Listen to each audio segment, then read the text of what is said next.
Aló.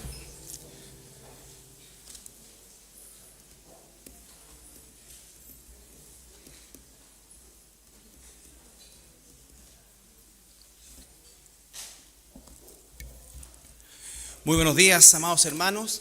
Les saludo en el amor del Señor. Y bueno, ya comenzamos el mes de marzo.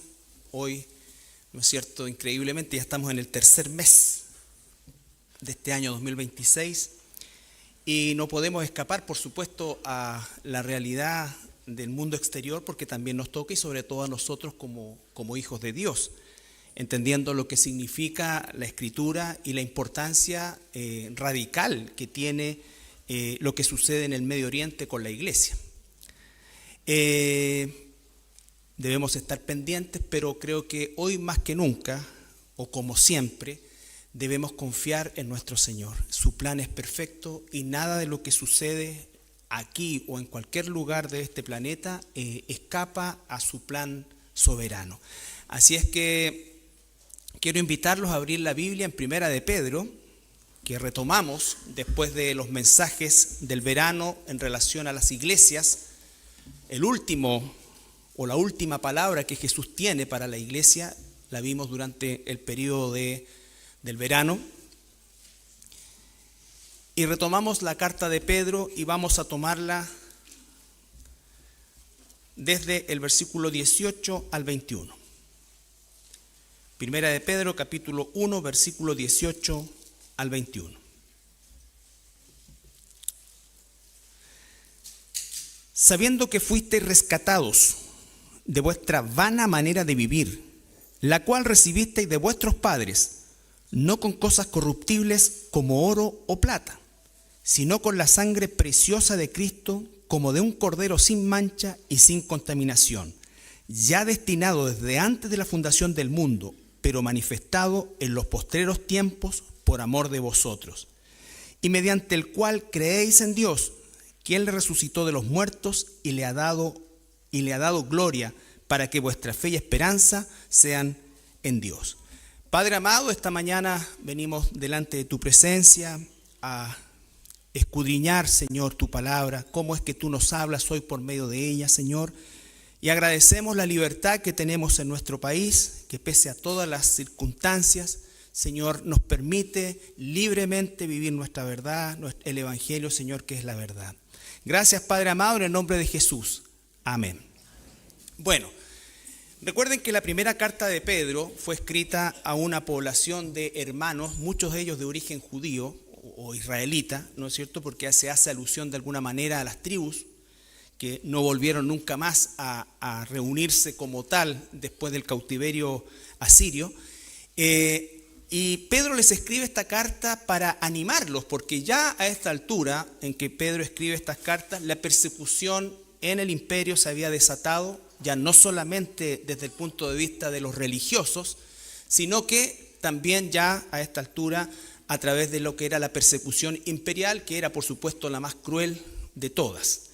Ahora bien, Pedro les escribe esta carta de ánimo, y si hacemos un pequeño repaso, en el versículo 3, solamente el capítulo 1, el versículo 3, dice: bendito el Dios y Padre de nuestro Señor Jesucristo, que según su grande misericordia nos hizo renacer para una esperanza viva por la resurrección de los muertos. ¿No es cierto?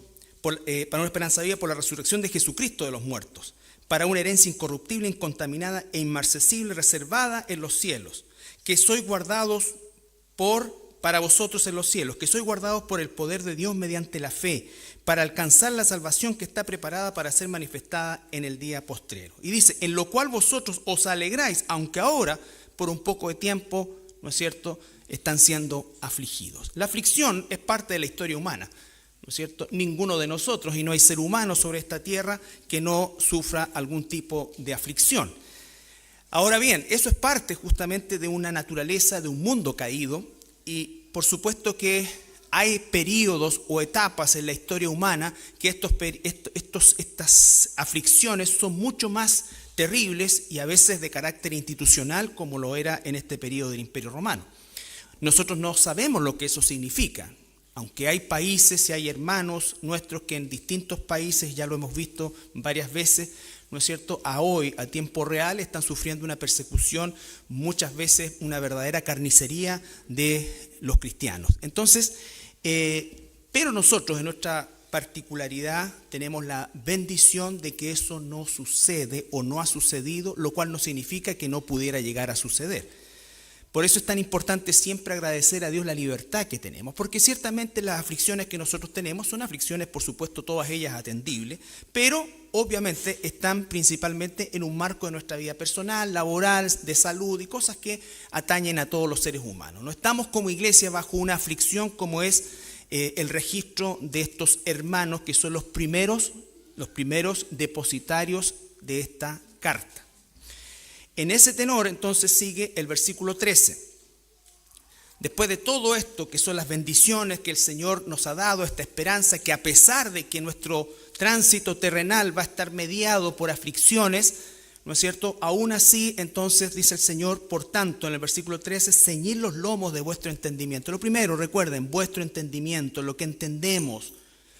Por eso es que el Señor cambia nuestra manera de pensar. El mundo ve las cosas de una manera, los hijos de Dios debemos verla de la manera, no a nuestra manera, sino a la manera en que Cristo nos la muestra. Él nos muestra qué es lo que está sucediendo realmente en nuestro entorno. No debe ser una sorpresa para nosotros que Irán se esté agarrando con Israel y que hay un odio, digamos, irracional. Y todo lo que se está viendo es algo que está absolutamente descrito en la Escritura. Por lo tanto, el entendimiento nuestro, lo que no significa que no nos angustiemos un poco, pero obviamente es parte de lo que Dios, ¿no es cierto?, ha permitido en su plan soberano. Sed sobrios y esperad por completo en la gracia que se os traerá cuando Jesucristo sea manifestado.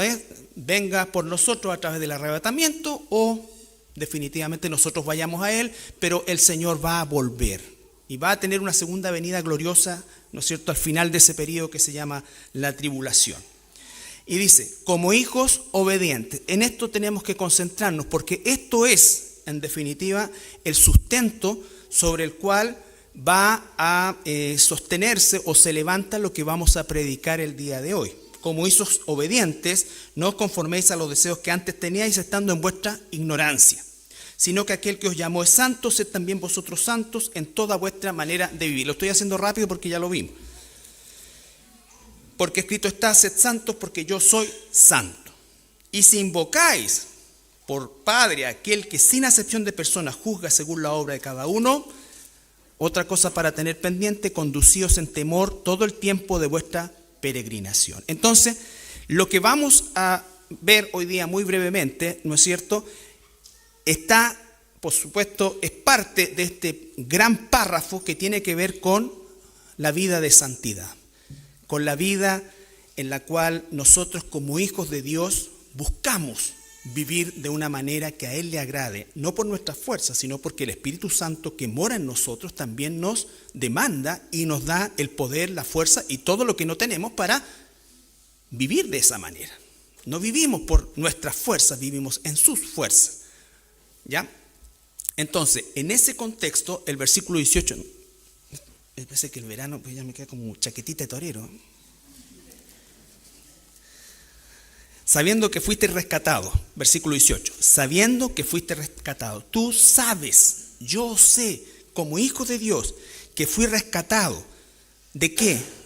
De vuestra vana manera de vivir. Vano no significa algo necesariamente malo, no es ese el concepto. El concepto es vano, significa que para efectos de nuestra salvación no sirve para nada. Ni la educación buena, ni la mala educación, ni nada sirve, es vano. ¿No es cierto? Dice la Biblia, ¿de qué le sirve al ser humano, al hombre, ganar todo si al final pierde su alma?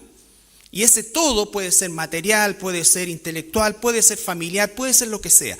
No significa con esto, por supuesto, hermanos, que nosotros debamos vivir como queramos. Por supuesto que no. Por eso hemos leído anteriormente todo el proceso de lo que es la santidad. Un hijo de Dios vive transformado por el Espíritu Santo sabiendo que el Señor, ¿no es cierto? ¿Hay un pito? Afuera. Pensé que estaban arbitrando.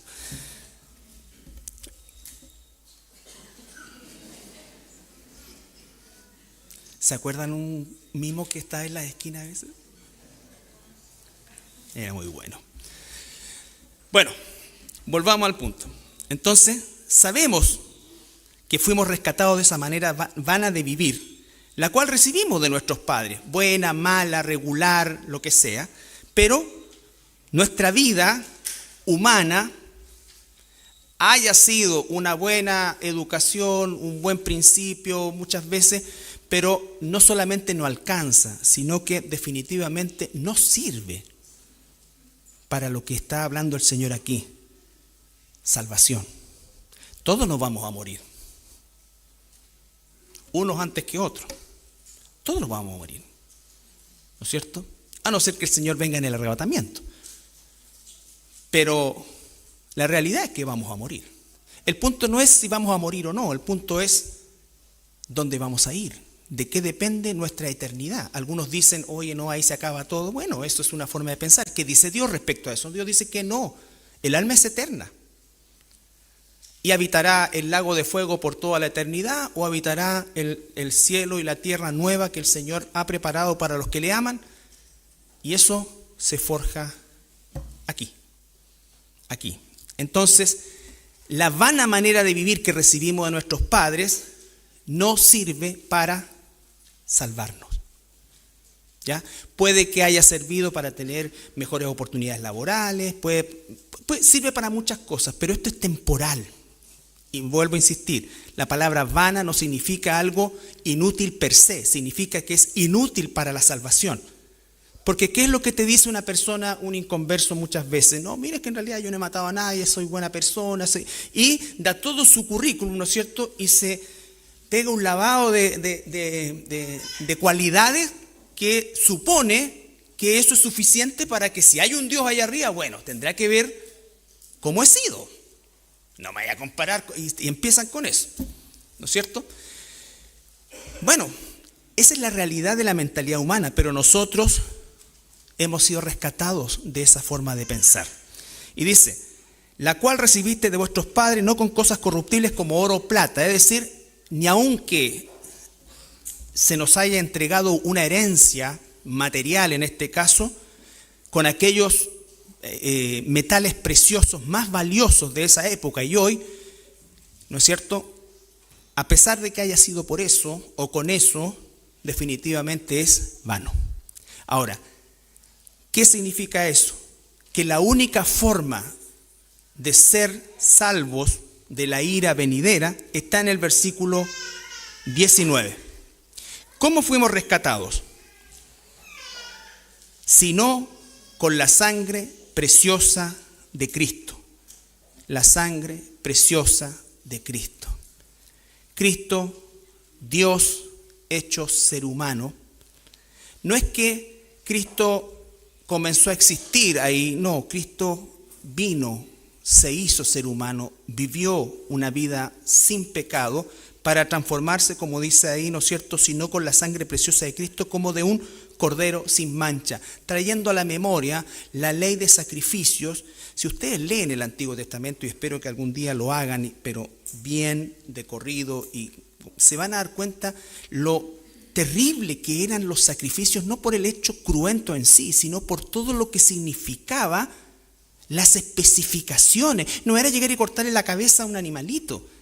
Había que hacer todo un proceso e implicaba que ciertas partes se cortaban de cierta manera, ciertas partes eran para esto. Eso era algo realmente agotador en todo el sentido de la palabra y era continuo.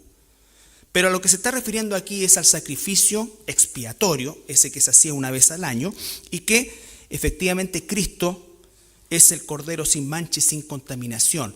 Ya no que cubre, porque la palabra en el Antiguo Testamento se usa cubrir, no redimir. Lo que hacía era tapaba el pecado por un año más, ¿no es cierto? Pero lo que hace el Señor es redimir, es decir, que elimina esa condición. Y llega a convertirse en lo que dice Juan el Bautista, ¿recuerdan? He ahí el Cordero de Dios. Ya no es el Cordero que alguien colocaba por sus pecados, sino que es el Cordero del Padre que coloca por nuestros pecados. Por eso es que el sacrificio es una vez, como dice Hebreos, y para siempre. Una vez y para siempre. Bueno, ese es el precio de nuestra redención. El versículo 20 y 21, que son los que específicamente corresponden a la porción de hoy, antes de eso necesito que leamos Deuteronomio 29, 29. Porque necesitamos tener este versículo incorporado permanentemente y recordarnos este versículo, porque lo que viene a continuación provoca muchas veces una ansiedad innecesaria. Deuteronomio 29, 29. Recuerde que Deuteronomio es la repetición de la ley, es decir, es un resumen de toda la ley que Moisés le hace a la nueva generación que va a cruzar el Jordán. ¿Ya? Dice, las cosas secretas pertenecen a nuestro Dios, mas las reveladas son para nosotros y para nuestros hijos, para siempre, para que cumplamos todas las palabras de esta ley. Las cosas secretas pertenecen a Jehová, nuestro Dios, y las reveladas nos pertenecen a nosotros, a nuestros hijos, y a través de eso nosotros debemos obedecerle a Dios. Recuerda lo que dice Primera de Pedro, como hijos obedientes. Hay mucho de lo que Dios no revela a nosotros. No revela a nosotros. Pero sí hay mucho que sí revela a nosotros. Lo que está diciendo, enfóquense en lo revelado, no en lo no revelado. No empiecen a sacar conclusiones que en nuestra mente finita y caída jamás vamos a poder nosotros llegar a conectar. ¿Ya? En ese concepto leemos el versículo 20. Volvemos a Primera de Pedro. Primera de Pedro 1:20.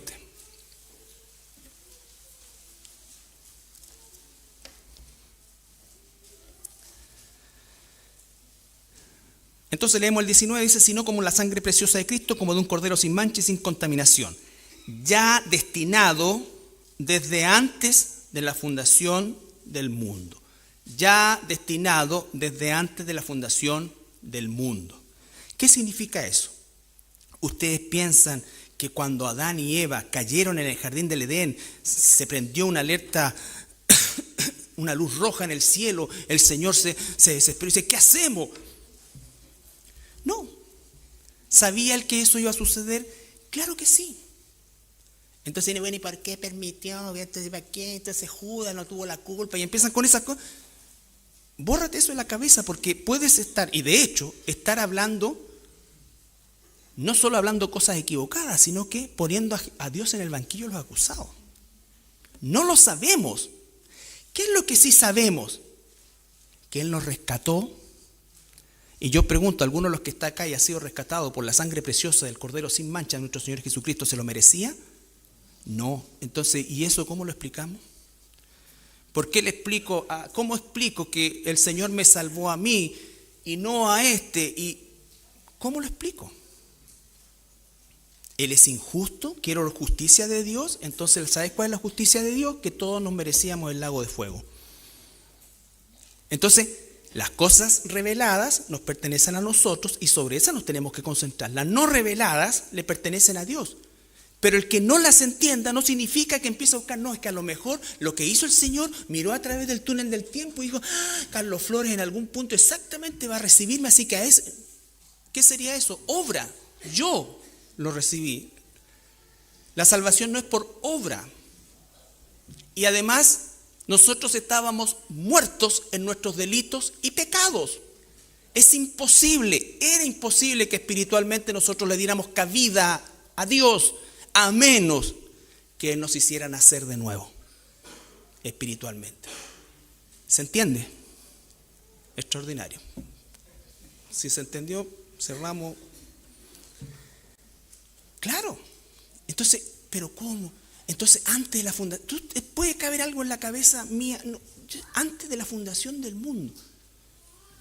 sabía todo lo que iba a suceder. Dios lo sabe todo. Él es omnisciente, omnipotente. Eso significa que lo sabe todo. No hay nada que se escape al Señor. Nada. Él tiene contado hasta, dice, los cabellos de cada uno de nosotros. Y a algunos ya al Señor no le dan tanto trabajo, que van quedando cada vez menos. Entonces, pero lo sabe todo. Por eso es que leímos primero Deuteronomio 29, porque hay cosas que nos trancan y decir, pero ¿cómo? O sea, que el Señor a unos los eligió antes de la fundación del mundo para que se salvaran y a otros no. Y la respuesta que te puedo dar es sí. Ahora, las cosas reveladas son para nosotros. ¿Qué nos dice el Señor? Vayan por todo el mundo y evangelicen. Porque nosotros no sabemos quiénes son. Él lo sabe. ¿Qué es el mandato para nosotros? Predica el evangelio. Agradécele a Dios todos los días porque Él te salvó. Él me rescató. Entonces, esa limitante no es una limitante que nosotros vamos a resolver. Por eso es que todas las explicaciones que se quieran dar en respecto a esto y otras materias, jamás van a ser acertadas porque Dios no lo reveló. Y si Dios no lo reveló, no lo va a saber nadie. No lo va a saber nadie. Bien, versículo 20. Ya destinados de antes de la fundación del mundo, pero manifestados los postreros tiempos, y aquí viene lo increíble, por amor a vosotros, a nosotros. Lo manifestó al Señor. Ahora, los tiempos postreros en la Biblia significan todo el tiempo posterior a la venida de Cristo. El tiempo del fin son esos 7 años de la tribulación que corresponden a la semana 70 de la profecía de Daniel. Pero nosotros estamos viviendo los postreros tiempos, o sea, después de la venida de Cristo. Entonces, manifestado los postreros tiempos, y aquí viene algo maravilloso, por amor de vosotros. Con eso nosotros debiéramos estar, pero más que, no sé qué palabra utilizar, pero a veces es triste porque pareciera que esto no es como suficiente para cambiarte la cara. Es como que, sí, murió por mí, pero es que en realidad no me salió esta cuestión y no, este grano que tengo aquí me molesta. Parece que no bastara. No se trata de que andemos una sonrisa, pero una vida gozosa es lo que se esperaría de quien sabe que no se lo merecía, que estaba condenado y que antes de la fundación del mundo el Señor determinó salvarme. ¿Por mérito? No. Y sí, también sufrimos y también nos ponemos tristes, todo, pero diríamos nosotros, la dinámica permanente deberá ser gozo. ¿Por qué tenemos la cara más bien como no tan gozosa muchas veces? Es porque estamos llenos de tensiones, y es verdad, y es porque todas las cosas resultan ser muy importantes y no descansamos en el Señor. El descanso en el Señor no significa, bueno, Señor, tú haces. No, nosotros hacemos, por supuesto que sí. Pero descansar en el Señor significa que Él tiene control de todo. Él tiene control de todo. Entonces, vamos a ver algunos versículos.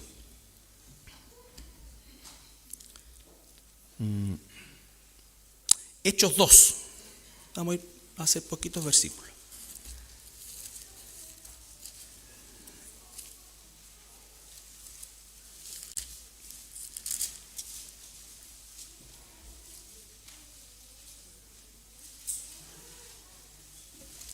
Hechos 2, 22 al 24.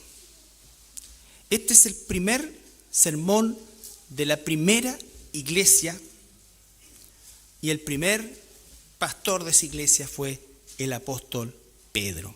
Él hace un recorrido casi completo de la persona de Cristo por todo el Antiguo Testamento, pero llega al versículo 22, 2:22 y dice, varones israelitas, por supuesto, porque los que estaban ahí, 99,9% en ese momento, tiene que haber sido israelitas, porque estamos hablando de la fiesta de Pentecostés. La iglesia está naciendo. Varones israelitas, oíd estas palabras. Jesús Nazareno, varón aprobado por Dios entre vosotros, con las maravillas, prodigios y señales que Dios hizo entre vosotros por medio de él, como vosotros mismos sabéis. A este, entregado por el determinado consejo y anticipado conocimiento de Dios. A este, entregado por el determinado consejo y anticipado conocimiento de Dios. O sea, era parte del plan. Por eso Jesús le dice a Pilato, tú no tienes autoridad sobre mí. Prendisteis y matasteis por manos de inicuos crucificándole. ¿Significa eso que la maldad o el hacer mal, Dios dice, no, pero es que esto ya estaba predestinado, él no tiene la culpa? No, somos culpables. Dios es soberano y nosotros somos responsables. ¿Qué les parece? ¿Entendemos eso? Claro que no cuadra. Lo puedo entender, pero no sé cómo explicarlo. El Señor dice por medio del apóstol Pablo que él endureció a Faraón una y otra vez. ¿No es cierto? En el Éxodo, Moisés, Dios le dice, voy a endurecer el corazón del Faraón. En Romanos, Pablo dice, de una misma masa, él hizo vasos de honra para salvación y vasos de deshonra para perdición.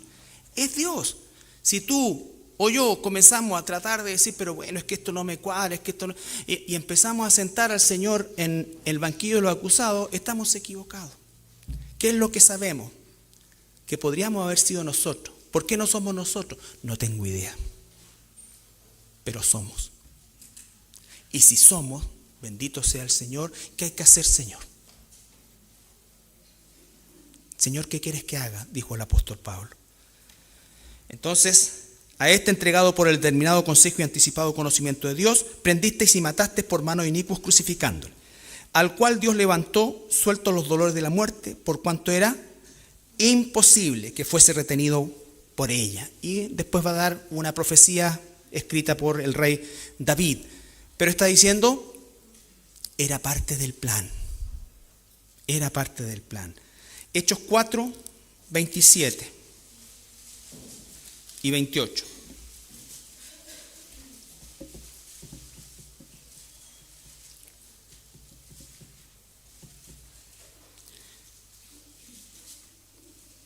Porque verdaderamente se unieron en esta ciudad contra tu santo Hijo Jesús, a quien ungiste, Herodes, Poncio Pilato, con los gentiles y el pueblo de Israel. Es decir, todos. Todos, desde los gobernantes, los religiosos, la gente, los israelitas. Para hacer cuanto tu mano y tu consejo había antes determinado que sucediera. Él lo permitió, él lo planeó. Exime de culpa eso a Herodes, a Pilato, no. A Caifás, no los exime. Pero Dios lo planeó. ¿Se dan cuenta? Por eso, las cosas reveladas son para nosotros. Las que no han sido reveladas le pertenecen a Dios. ¿Quién sabe si algún día en la eternidad futura podamos tener respuestas en ese sentido? ¿Ya? Porque además Dios no está obligado a darme ninguna explicación. Dicho sea de paso. ¿Ya? Entonces, Apocalipsis 13, 8.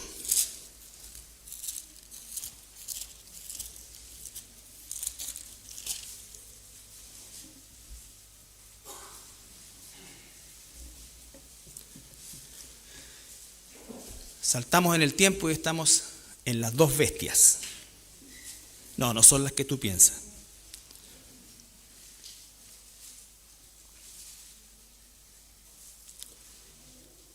Está hablando de quienes adorarán a la bestia, ¿no es cierto? Y dice, y la adoraron todos los moradores de la tierra, cuyos nombres no estaban escritos en el libro de la vida.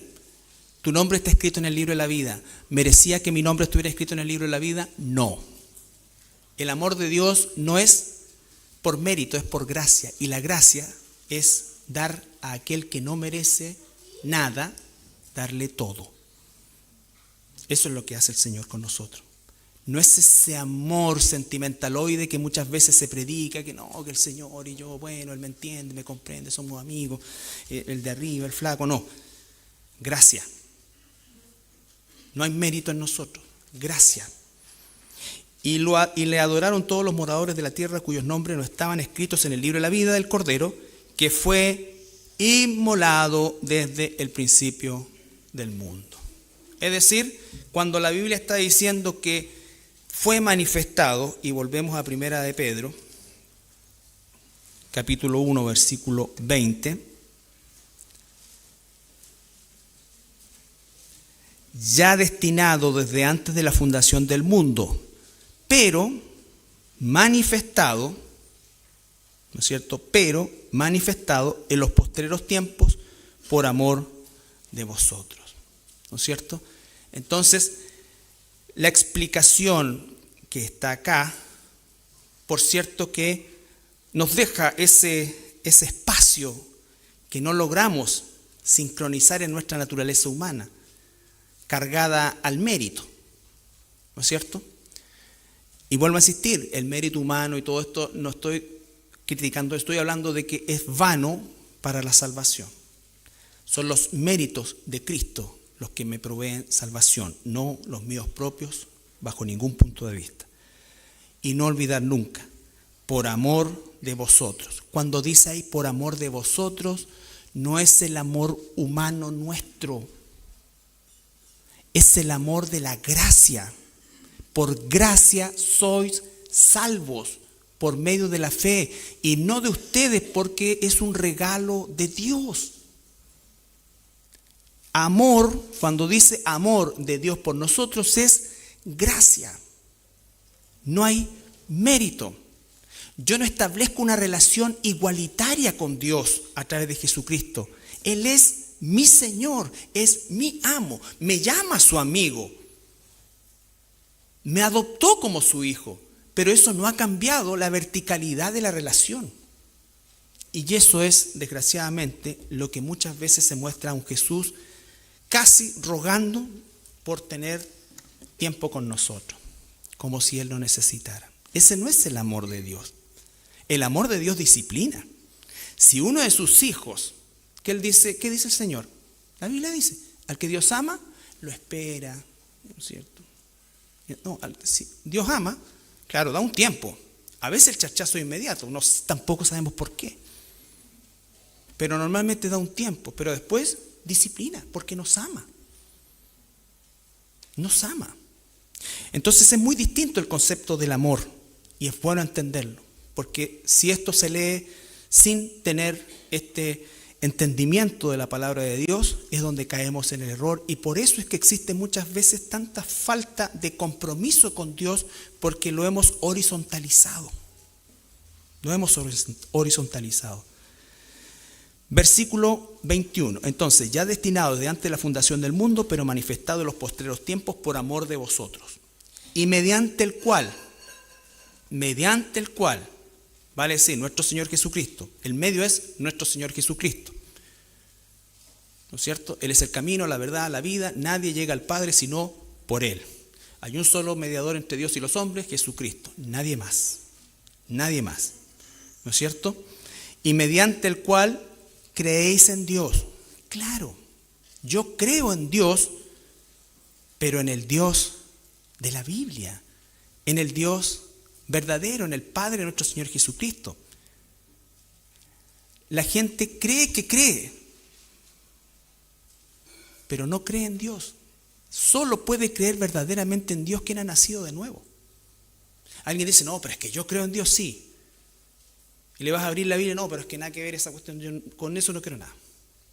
O no, mira, yo creo en Dios, pero en Jesús, eso no. Sí, yo creo en Dios, pero yo llego a Él a través de mi virgencita, o de esto, de eso. No, sí, mira, yo creo en Dios, pero en realidad a mí eso de la iglesia, cuestión, no, eso, y ese no es el amor de Dios. Ese no es el Dios, el Padre de nuestro Señor Jesucristo que nos rescató. Yo creo en Dios a mi manera, ¿no es cierto? Bueno, tu manera o mi anterior manera es un fracaso y es una mentira. Y ruego a Dios que si alguien está en esa condición, el Señor le conceda arrepentimiento por medio de la obra del Espíritu Santo.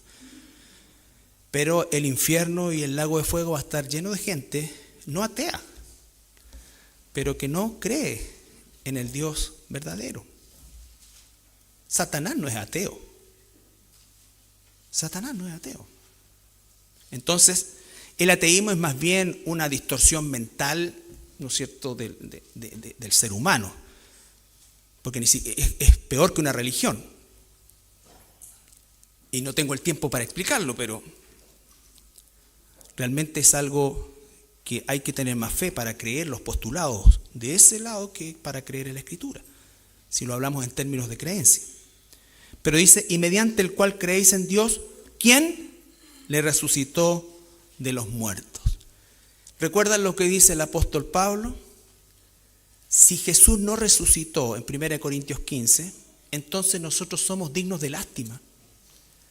Pero Cristo resucitó. ¿Por qué? Porque la culminación del plan de salvación es la resurrección.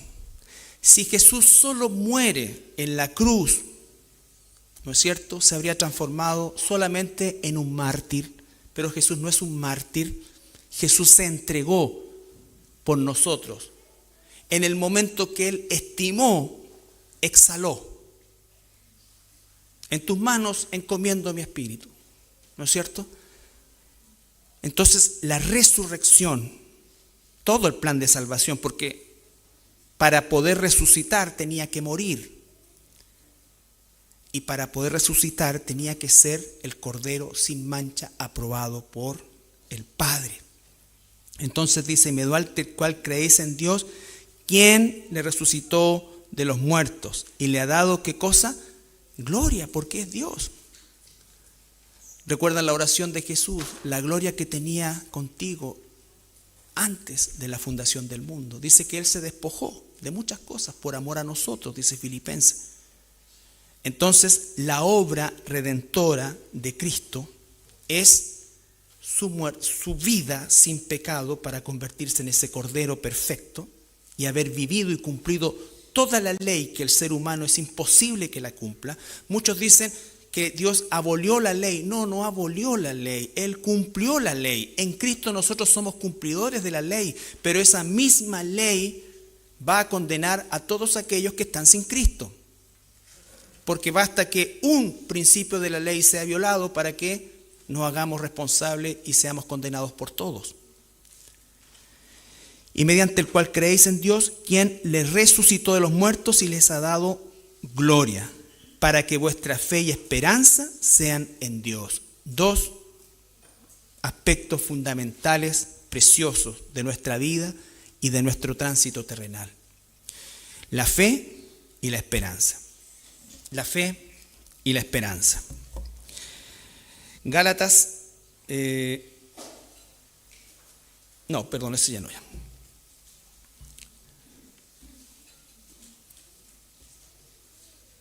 Primera de Corintios 1.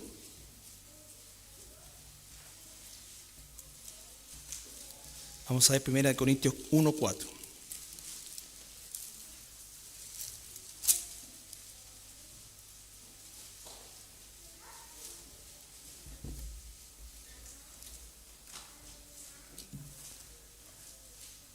Su obra redentora nos ha hecho sus hijos y somos los depositarios de su gracia salvadora y también de su gracia redentora y santificadora. La gracia de Dios sigue operando en nosotros. El apóstol dice, gracias doy a mi Dios siempre por vosotros. ¿Por qué da gracias Pablo? Por la gracia de Dios que os fue dada en Cristo Jesús. Cuando dice por amor a vosotros, está hablando de la gracia que nos ha sido dada. Y eso cambia automáticamente mi concepción de las cosas. ¿Y qué es lo que me da eso? Me da fe de que la gracia de Dios no se ha ido, está aquí conmigo. Sigo siendo objeto de la gracia de Dios. Tuvo gracia y me extendió gracia para salvarme y me extiende gracia día a día para vivir en este mundo y en esta vida. La gracia de Dios manifestada en la fe significa que nosotros aumentamos nuestra fe por medio del conocimiento del Señor Jesucristo, y la fe nos habla de que creemos en base a lo que Él hizo. Nosotros estamos leyendo un libro de cosas que ya sucedieron. hace casi 2000 años. Pero es la palabra de Dios y es viva y eficaz y es útil para todos los hijos de Dios a lo largo de la historia. Pero son sucesos que ya sucedieron, que ya ocurrieron.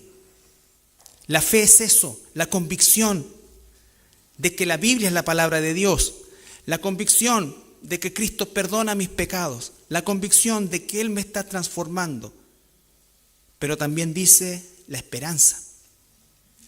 Y la esperanza es hacia el futuro. Me da la convicción de que lo que está en el futuro no solamente está en control de Él, sino que cumplirá sus promesas. ¿Qué dice Primera de Pedro? Volvamos ahí.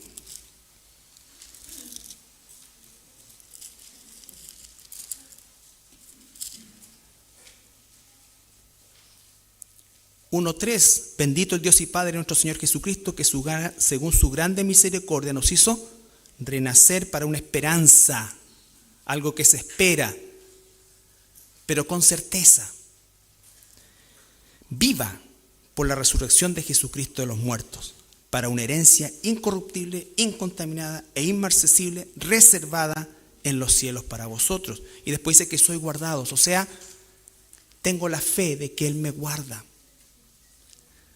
que no va a ocurrir nada en tu vida o en mi vida que no sea parte de su plan.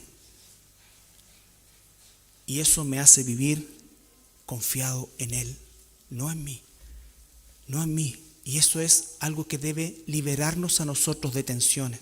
¿De dónde vendrá nuestro socorro?, decía el salmista. Mi socorro viene de Jehová. ¿Qué pasa cuando a nosotros se nos mueve o el Señor permite que se nos mueva el piso? Desesperamos muchas veces. Todos nosotros. ¿Por qué reaccionamos así? ¿Por qué se nos cae toda la estantería de lo que creemos tan fácilmente? ¿Y por qué recurrimos a cualquier cosa antes de ir de rodillas delante de nuestro Salvador? No estoy diciendo que no vayas al médico, no, por supuesto, y eso por favor jamás. Pero inmediatamente nosotros recurrimos a lo que o en lo que realmente confiamos. Entonces, mis hermanos, siempre digo el mismo ejemplo. Si te pica una araña de rincón y a la media hora, a los 20 minutos, ora, Señor, por favor, en el nombre del Señor, tú dile, mira una cosa, también para hacerlo más espiritual. Pero si a la media hora la cosa se está poniendo negra, tenés que arrancar a la urgencia. Pero estar en paz y saber que Dios tiene el control de las cosas. ¿Te acuerdas cuando Pablo lo muerde una víbora? ¿Qué pensaron los judíos? Este se muere al tiro. Y el Señor lo sanó.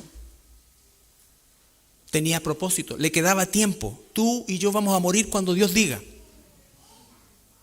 ¿Significa eso que tenemos que vivir irresponsablemente? No, pero vamos a morir cuando Él diga.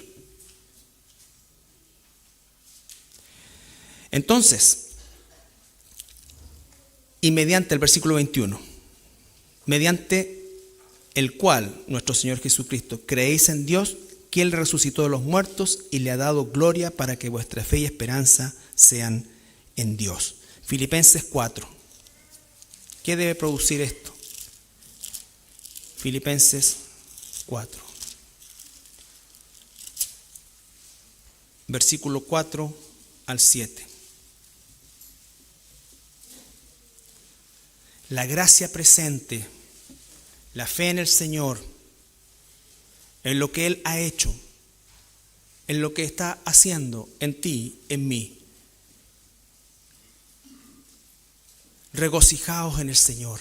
Después de saber todo lo que Él ha hecho por mí, que ha tenido gracia y misericordia conmigo, que me ha salvado, que pase lo que pase, mi destino está sellado para siempre con Él. Que Él me ha librado de la condenación eterna y de la ira venidera, que no es de Satanás, es de Dios. La ira es Dios desatando y cobrando justicia sobre el mundo que le rechazó. Pero a mí, a ti, no nos va a pasar eso. ¿Lo merecíamos? No, tiene que haber un cambio.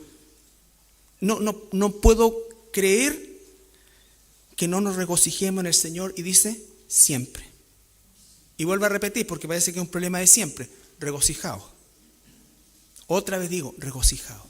Vuelvo a insistir, hay momentos de tristeza, tal como dice Eclesiastés, hay tiempo para llorar, tiempo para reír, hay tiempo para todo, porque nuestra humanidad es así. Pero el Dios que me rescató, que me amó antes de la fundación del mundo, que me manifestó su gracia, me extendió su gracia. Claro que debo ir regocijado en el Señor siempre. Y eso es lo interno. Pero después dice hacia afuera, vuestra gentileza sea conocido por todos los hombres. El cristiano debe ser alguien gentil, alguien asequible, alguien no que tenga una cara que nadie quiera hablar con él o con ella. O no, hay esas personas que uno no les puede preguntar, ¿cómo te sientes?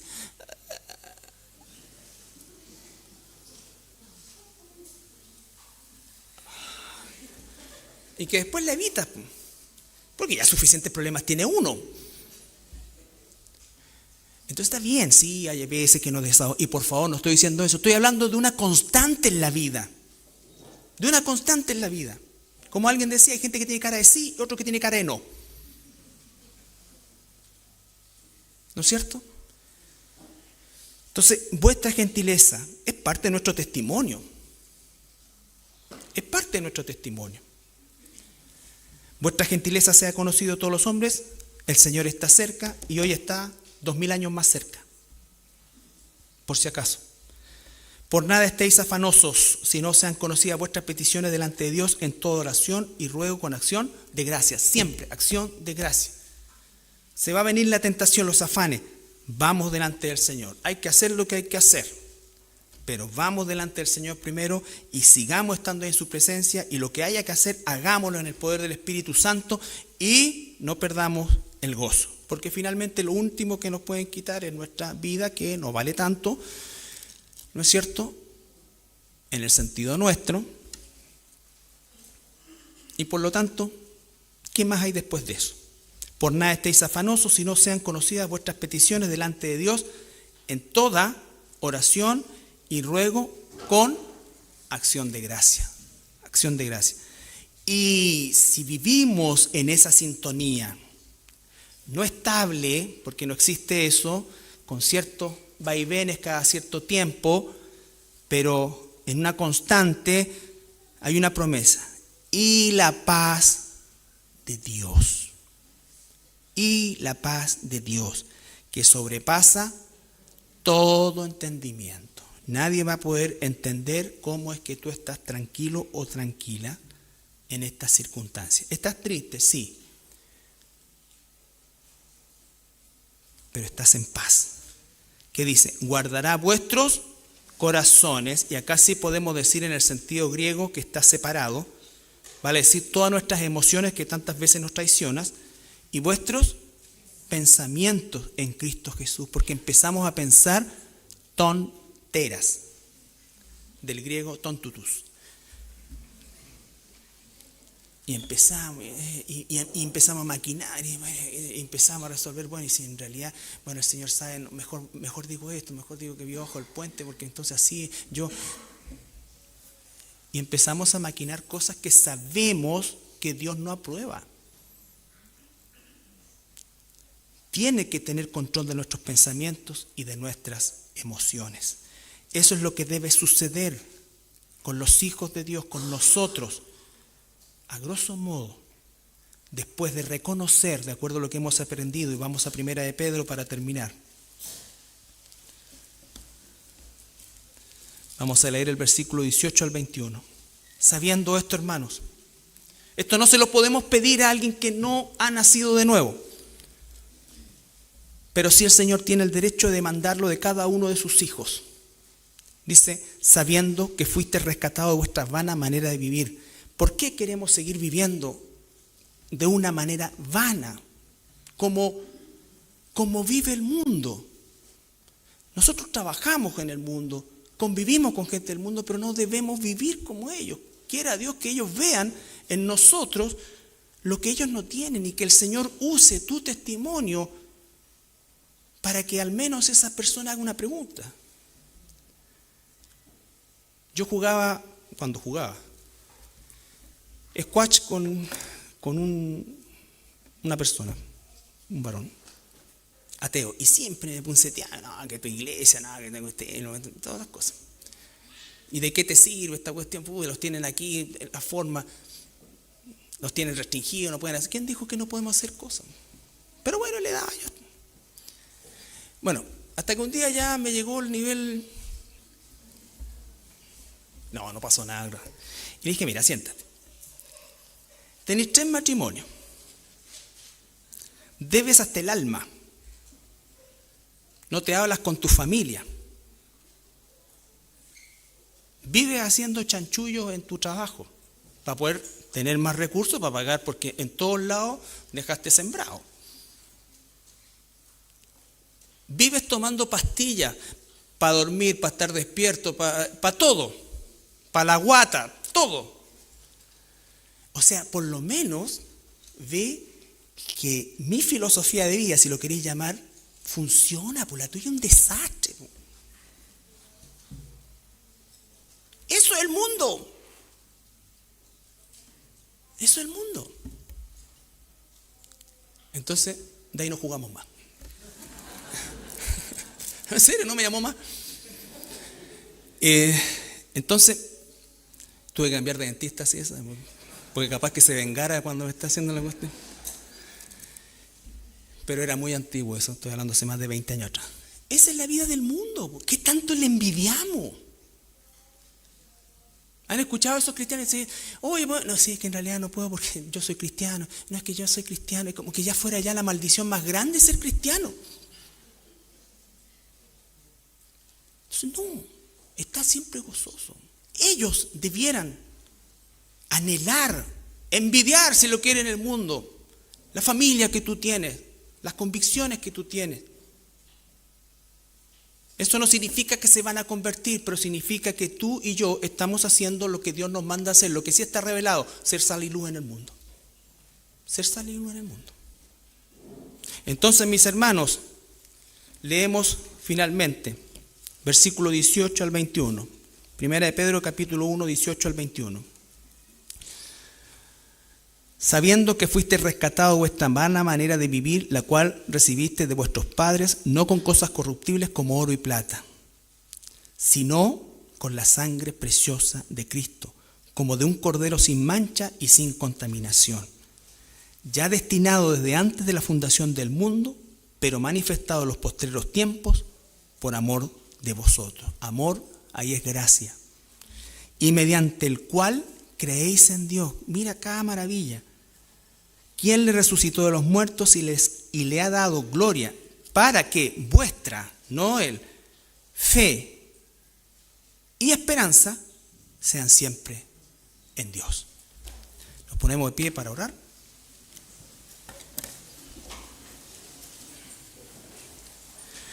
Padre Celestial, te damos gracias por tu palabra, porque ella nos redarguye, porque ella es lámpara a nuestros pies. Pero como decía mi hermano, Señor, también dice tu palabra que es una espada de 2 filos. Sin duda alguna, penetra y corta y rompe todas aquellas cosas, Señor, que se levantan en contra del conocimiento tuyo y de poder recordarnos cada día que somos salvos por gracia, que todo el plan de redención que se gestó en una eternidad pasada que escapa pero absolutamente a nuestra capacidad de entendimiento, pero que todo ese plan de redención, Señor, increíblemente nos incluía a nosotros.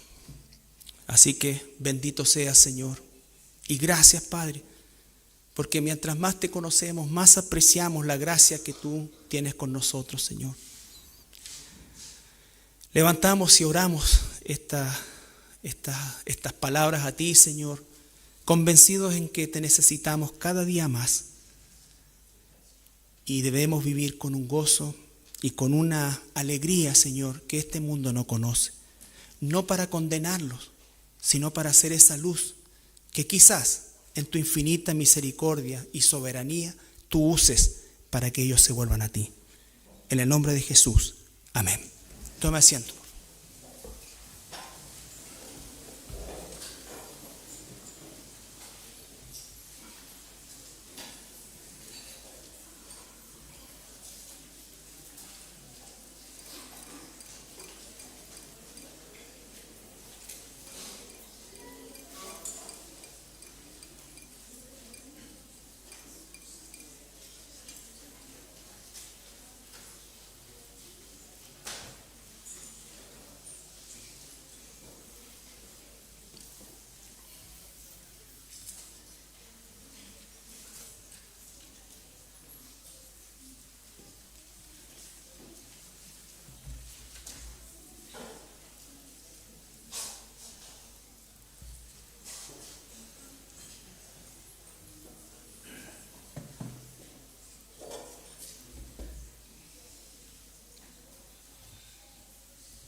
Nos ponemos de pie.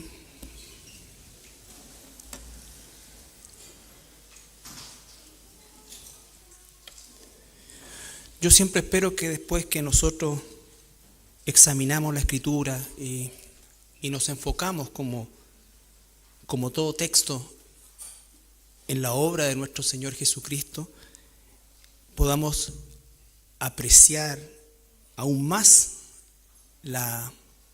el gozo de poder celebrar esta cena, este memorial que el Señor instituyó, para que nunca olvidáramos, que ninguno de sus hijos nunca olvidara que somos salvos por gracia, que es su vida la que el Padre estimó justa para rescatarnos. El Señor Jesús, la noche que fue entregado, compartió esa última cena pascual con sus discípulos y al finalizar, antes de cantar los salmos que lo conducirían al Getsemaní, tomó un trozo de pan, lo partió, se lo dio a sus discípulos y les dijo: tomen y coman, porque este es mi cuerpo entregado por ustedes.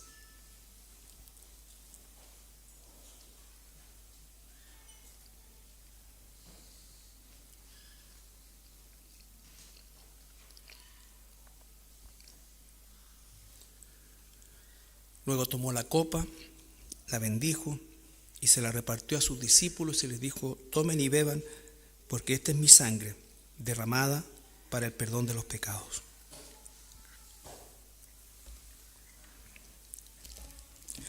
Señor Jesús, cómo no ser agradecidos, Padre, contigo cada día. Y que ese agradecimiento no solamente sean palabras, sino que también sean acciones, Señor. Porque tú has establecido todo de forma perfecta, Padre. Tu palabra dice, y por propia boca de nuestro Señor Jesucristo: el que me ama obedecerá mi palabra, mis mandamientos, lo que ha dicho, Señor. No hay forma nuestra de amarte, Señor. Tú estableciste la forma en cómo sería, obedeciendo por amor lo que tú nos mandas, Padre. Lo que tú pides de cada uno de nosotros, Señor. Que no es otra cosa que vivir en disposición a ti, a ser transformado para que nuestra forma de vivir sea transformada, Señor. Para que podamos ser aquella sal y luz que este mundo necesita, Padre. Ayúdanos a vivir con un corazón y un compromiso de amor contigo, Señor. Gracias, Señor Jesús. En tu santo nombre, amén.